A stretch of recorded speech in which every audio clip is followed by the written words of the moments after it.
Welcome to NPT TV. I'm Randall Mauricio. And I'm Tamara Forlansky. This edition might be mistaken for an episode of Law & Order, Randall. Yeah, a good part of it at least. A little later, though, we'll talk to author David Neff about the future of a nonprofit film festival. But first, here is this week's Perp Walk. Arrest for money laundering. More cities want added fees. And nonprofit identity theft?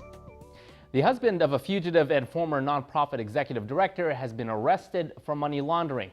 Marco Aponte is married to Luann Aponte. She used to head up Family Connections in Austin, Texas, which offered early education support.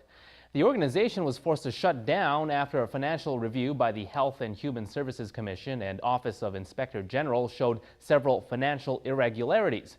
Luann Aponte allegedly redirected money intended for Family Connections to her personal accounts.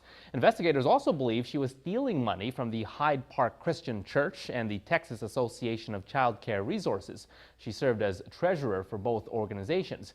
Combined, Luann has allegedly stolen upwards of $700,000 from the nonprofits. Police believe Luann has fled to Venezuela. During the 1980s, she was convicted in 2 separate cases for felony theft, both former employers.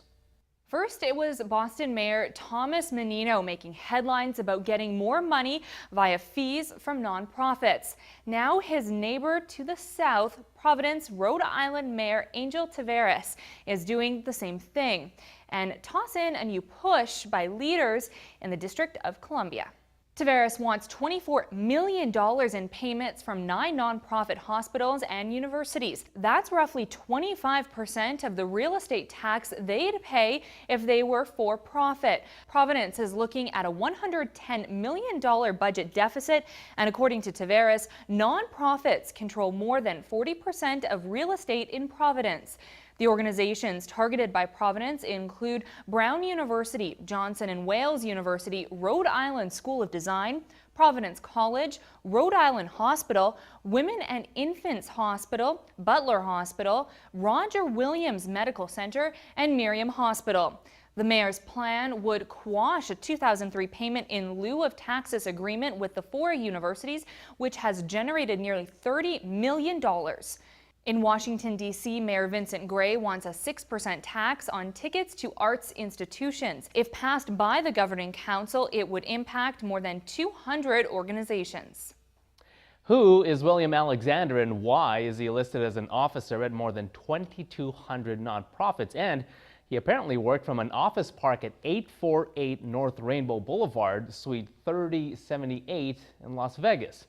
The organizations come from a list of groups by the Internal Revenue Service at risk of revocation because they hadn't filed paperwork in several years. So someone took the opportunity to send along paperwork in an apparent attempt at identity theft for possible fundraising activities. No fraud has yet been traced to the registration, so hopefully what happened in Vegas stays in Vegas. The Points of Light Institute has sold its Mission Fish subsidiary to eBay for $4.5 million. Mission Fish, for now, will remain in Washington, D.C. The charity and eBay have been working together since 2003. According to Meredith Rentz, Chief Operating Officer at the Points of Light Institute in Atlanta, total revenue for Mission Fish from fiscal year 2004 to fiscal year 2010 was more than $60 million. In terms of funds raised, during the past 8 years, Mission Fish collected more than $241 million in the United States and the UK.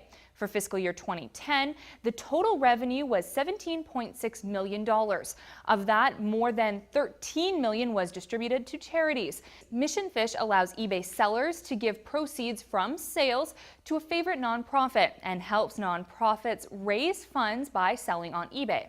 Nonprofits can also receive donations from eBay users through the Donate Now feature, which lets anyone with a PayPal account donate to nonprofits right away. Plus, the charity is administrator of eBay Giving Works. Nonprofits make for great stories, and David Neff thinks they make great movies too. He's the creator and co-founder of Lights, Camera, Help in Austin, Texas, and chief operating officer of consulting firm Help Attack. We caught up with David recently to talk about his nonprofit film festival. Hi, David. Hey, Randall. David, you spent a lot of time at the American Cancer Society. How did that experience work into starting this nonprofit film festival? Yeah, so I was the director of web film and interactive strategies for the High Plains division of the American Cancer Society, which is about 6 states. I did that for about 9 years. And obviously film was a big part of that. I started our film department for about 6 states, got that up and running off the ground, doing CEO messaging, PSAs, documentaries, everything you do in a normal commercial film department, but at a nonprofit. So that tremendously affected my desire to want to go out and have people see this great work, which is why we started our film festival. So how's that effort going so far in its fledgling stages? Good. We're still babies. We're in our 3rd year of the film festival. Last year we got over 300 entries from 5 different countries, and we narrowed those down to the top 30. And this year we expect even more. In fact, right now we're actually taking submissions till May 31st. So you can go to lightscamerahelp.org/entry, and any nonprofit can submit their film for free. Hey, thanks again, David, for taking the time to share with us here at NPT TV. Of course, you can see the full interview by clicking on the banner right below this video player. But before we go, mark your calendar for June 1st and 2nd and plan to be in Chicago for the Cause Marketing Forum. Details at causemarketingforum.com. We'll see you in 2 weeks. Take care.